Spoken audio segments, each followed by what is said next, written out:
Okay, so we've animated our sprite, but we can't move it around or anything like that. So how do we do that? So I'm going to show you the codes for that. So what we want to start with is we want to say when a button is pressed, we want something to happen. We're going to say when the up arrow is pressed, we would like for our sprite to move upwards. So then we're going to go to direction and we're going to say point and direction. And it gives you a number there. That's talking about your X and Y axis. You can click and it will give you a cheat. So do we want to go right, left, up, or down? We want to go up. And then we're going to say move 10 steps. Now we want to do this for the up arrow, the right arrow, the down arrow, and the left arrow. There's a trick where you don't have to drag them over every time.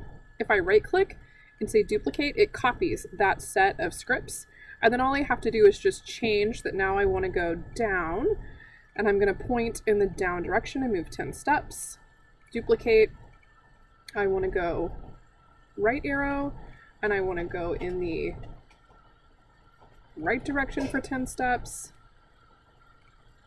And then I'm going to choose the left arrow, and then I want to go left for 10 steps. All right, so let's try that. So I can go right. There I am. I can go left.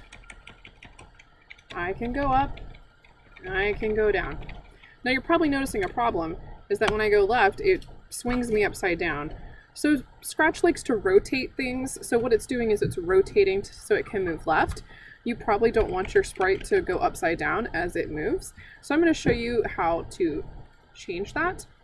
If you look at your sprite, there's a little blue bubble here that says I. That gives you more information about your sprite. We're going to click on that. The rotation style it's selected is rotate, but we're going to choose the left, right. And then we're just going to click back on the triangle, click on the green arrow.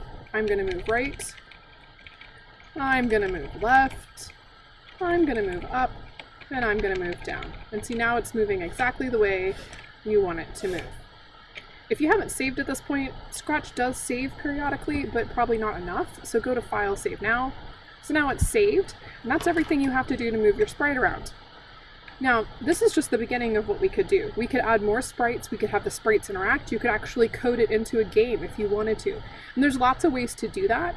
One of my favorite ways is just to go to Google and search how to code a simple game in Scratch, how to do this in Scratch. And there's lots of videos and all sorts of tutorials that you can find that can help you with your next step in Scratch.